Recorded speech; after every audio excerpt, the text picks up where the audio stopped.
Alors bonjour à toutes, bonjour à tous. J'espère que vous allez très bien, que vous avez passé une excellente nuit. Nous sommes le 12 mars 2019 et bienvenue dans le Good Morning Market. Alors, après 2 ou 3 jours d'absence, nous allons redémarrer avec le programme des présentations, des revues de marché, d'accord, sur notre chaîne YouTube. Donc, soyez donc câblés, n'oubliez pas de liker, de partager si vous aimez le travail que nous faisons. Alors aujourd'hui, nous allons commencer. Bon, à mon écran, j'ai la paire Euro-JPY sur le graphique H1. D'accord? Euro-JPY, d'abord, je vais commencer en H4. Alors, la paire est relativement baissière sur du. Voilà, unité de temps supérieure, une tendance bien baissière. La tendance avait été cassée. D'accord? Et puis, on a eu une réintégration, donc j'ai donc ajusté la droite de tendance. Alors, ici, on a eu un support aussi qui a été cassé. Actuellement, nous sommes en train d'assister à un rebond parce que nous avons eu ce support, d'accord, ce support horizontal qui a repoussé le prix. Alors, on va quand même parler d'une zone de support. Une zone de support.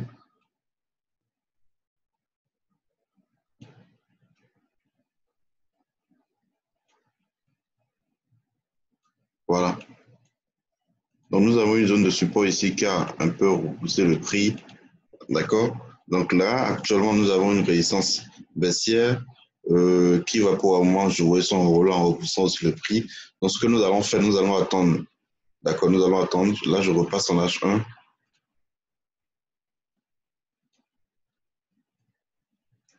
Donc, nous allons attendre un retour de prix sur cette résistance baissière pour voir comment le prix va réagir. S'il rebond, d'accord, là, nous allons prendre une vente. Et si éventuellement il y a cassure, nous allons acheter. Donc là, actuellement, nous n'allons absolument rien faire. Nous allons plutôt attendre voir comment le prix va réagir sur cette résistance baissière. Donc, si cassure, alors là, nous allons profiter pour prendre la position à l'achat. Toutefois, nous pouvons tracer un petit support haussier passant par ce creux. Voilà. Pour profiter peut-être d'un début de tendance. Je balance en M15. Sur le graphique M15, voilà ce que nous avons. Voilà. Donc, on va également surveiller ce support aussi. Ça pourra toutefois nous aider pour prendre, parce que le prix peut ne pas toucher la résistance baissière et commencer par chuter. D'accord? Alors, dans ce cas-ci, là, comme je suis sur le graphique M15, je peux toutefois profiter de ce petit support aussi que j'ai tracé pour prendre une vente, pour aller chercher ce que j'ai tracé en bas ici. D'accord? Et si casse de ce niveau-là, on assistera à la continuation de la baisse. Voilà. Donc, c'est la résistance baissière là qui protège, d'accord, le prix, qui repousse le prix à la baisse. Et nous allons surveiller cela. Alors, je continue avec le graphique Euro-USD. Alors, Euro-USD actuellement en train de rebondir sur une résistance baissière après la forte accélération baissière que nous avons eue la semaine dernière suite aux mauvaises prévisions sur la croissance européenne. D'accord? Là, nous avons assisté à une correction, un retracement de toute cette baisse-là. Alors, si j'utilise les retracements de Fibo, qu'est-ce que nous avons? Je vais voir rapidement.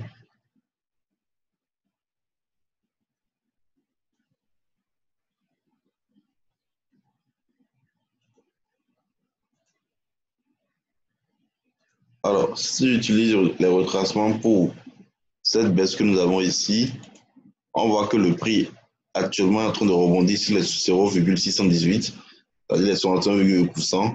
Donc, c'est un niveau hyper important. Donc, nous avons la possibilité de jouer sur la baisse ici, de prendre la vente actuellement sur ce niveau que nous parlons, sur ce niveau, les 1,1267, voilà, 1,1267. Donc, et ça correspond également au rebond sur cette résistance baissière que nous avons ici. Donc, c'est un très bon point d'entrée pour la baisse. Donc, on peut toutefois vendre actuellement au prix où nous sommes, d'accord, avec un stop loss légèrement au-dessus de cette mèche-là. Je vais voir si je peux. Voilà. On va mettre le stop quelque part ici à 21 pips. D'accord. Voilà. Le thé profite d'abord dans la zone ici. Bon, il y a d'abord le niveau de 1, 12, 23. D'accord. Avant d'aller chercher la zone que nous avons tracée ici. La 1, 12, 16. Voilà. Donc, on peut toutefois prendre la baisse. Comme par prudence, on peut attendre la cassure de ce support aussi que j'ai tracé. Je vais d'abord lever. Voilà. On peut toutefois attendre la cassure de ce support aussi pour prendre la baisse. Mais là, ce serait vraiment idéal de prendre la vente ici, à ce niveau. D'accord, parce que là, vous voyez, on a un très bon point d'entrée. Retracement de Fibo 61,8. Vous voyez exactement sur le niveau. Ça laisse des mèches. Donc, on a un très bon point d'entrée sur ce niveau. Je vais balancer sur le graphique M15 pour voir. Je vais bouger ça. Donc, pareil, je crois qu'on a un excellent point d'entrée. Peut-être qu'en M15, nous allons peut-être chercher la cassure de ce niveau. Je crois que depuis les 61%, on avait la possibilité de vendre. D'accord, la 1,1267, c'était vraiment un bon point d'entrée. Donc là, je repasse sur le graphique H4. Vous voyez, ça a laissé des mèches. Ça a laissé des mèches sur le niveau de 61,8%. Donc, c'est un très bon niveau pour la vente. Un très bon niveau. Donc, là, je suis baissier actuellement sur USD. Tant qu'on est en dessous de cette résistance baissière, vous voyez, ça coïncide également avec le niveau de Fibo, les 0,61,8. Voilà. Donc, vente en dessous de ce niveau, au niveau de l'USD, ou celui qui va rater ce mouvement pourra toutefois vendre après sur la cassure de ce support aussi. Voilà. Alors, je continue avec. Donc, le plan d'achat, c'est quoi? C'est clôture au-dessus de la résistance baissière. Ça va coïncider avec la clôture au-dessus des 61,2%. D'accord? Donc, ça, c'est le plan d'achat, ça. Je continue avec USDJPY.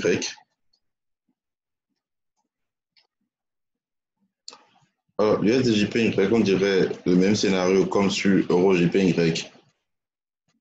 Nous avons, après l'accélération du 3 janvier que nous avons eu ici, d'accord? Alors, le prix s'inscrit dans cette tendance haussière depuis un moment, d'accord? Impulsion, correction, impulsion, correction, impulsion, correction. Là, nous avons une baisse de correction ici. Le prix actuellement reparti tester la résistance baissière que nous avons ici, d'accord? Donc là, c'est vrai que nous sommes toujours en tendance haussière, mais il faudrait qu'on ait la cassure de cette résistance baissière de correction pour pouvoir espérer une accélération haussière. Voilà. Donc, si clôture au-dessus, on peut assister à une accélération haussière dans un premier temps pour aller chercher le plus haut que ça a formé au niveau de l'USDJPY. D'accord? euh, voilà. Voilà. Et pour la baisse, nous allons plutôt attendre la cassure par le bas ici. Voilà. Donc, ce sont les niveaux que nous devrons surveiller sur USDJPY. Bon, toutefois, ça peut rebondir sur le support aussi que nous avons tracé. D'accord? Là, on pourra prendre la position à l'achat pour aller chercher quelques pips. Chercher quelques pips. Sans oublier la résistance baissière que nous avons tracée ici également. Voilà. Donc, l'USDJPY pourra nous donner toutefois un bon point d'entrée. D'accord? Nous allons vraiment surveiller ça dans la journée. Alors, je crois que j'ai également NZD, USD. Donc, je ne l'ai pas encore analysé depuis un moment. Ce sont les tracés, les droites que j'avais tracées depuis pas mal de temps. Voilà. Ici, bon, je vais rapidement voir les droites que j'avais tracées en temps.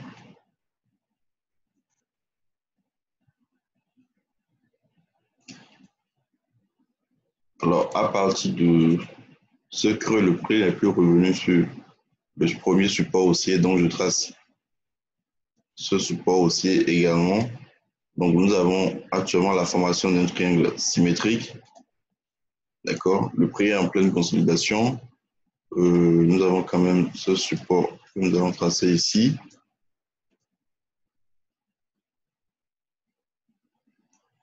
Voilà. Donc, actuellement, nous sommes en chemin pour la résistance baissière, c'est-à-dire la bande supérieure du triangle symétrique que nous avons en haut ici. Donc, c'est en pleine consolidation. On peut l'attendre. On ne peut pas prendre la position à l'achat ici. D'accord. On n'aura pas un très bon ratio. Donc, ce serait préférable d'attendre un rebond sur la résistance baissière ici pour pouvoir prendre la vente. Je vais enlever ce niveau, voilà. Pour pouvoir prendre la vente sur rebond. Aussi, si cassure, d'accord, éventuellement cassure, on ira chercher la grande résistance baissière que nous avons. Donc, au fait, c'est un triangle dans un triangle, au fait. Donc, c'est en forte consolidation. Donc, nous allons surveiller cela. À part ça, bon, GBP USD. Alors, GBP USD, il y a une forte annonce économique, une annonce économique hyper importante. Aujourd'hui, je crois que c'est dans l'après-midi, le vote du Parlement britannique sur l'accord du Brexit, sur le Brexit. Alors, vraiment, on sera très prudent sur GBP, sur les paires en GBP en général. D'accord? En particulier GBP USD. Donc, on ne sait pas exactement. Bon, je pense quand même que le Parlement risque de rejeter encore une fois la proposition de la Première ministre. Et on risque toutefois d'assister à une accélération baissière sur les paires en sur GBP. D'accord? Maintenant, est-ce qu'on pourra prendre le risque de trader ces nouvelles? Je ne pense pas.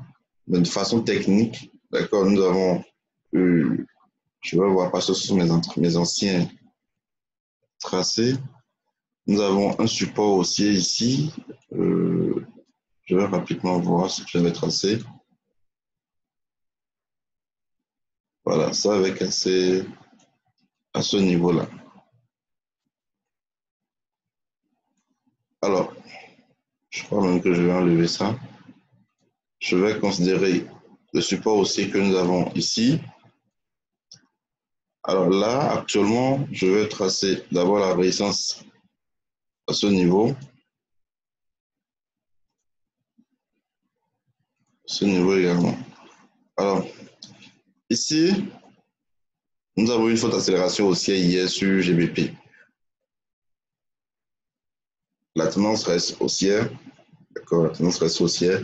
Là, juste le graphique H4, je pense quand même que ce ne serait vraiment pas intéressant de trader GBP aujourd'hui avec la nouvelle économique. Ça peut toutefois rebondir sur le support haussier et nous laisser un point d'entrée à l'achat. D'accord, comme ça peut casser la résistance que nous avons ici. Je crois que c'est le plus haut de cette année. Si je ne me trompe, voilà, c'est le plus haut de cette année ici, les 1,33 et 52. D'accord, 1,33,52.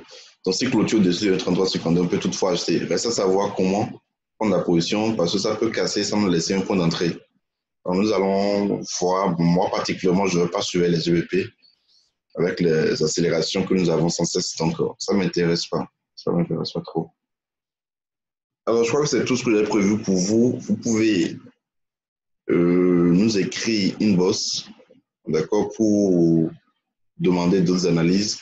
Peut-être dans la journée, nous allons faire une autre vue de marché ou dans le groupe, dans le canal Telegram, vous avez le lien en dessous de la vidéo. Le lien, vous aurez beaucoup plus d'analyses dans le canal Telegram. Donc, passez une excellente journée.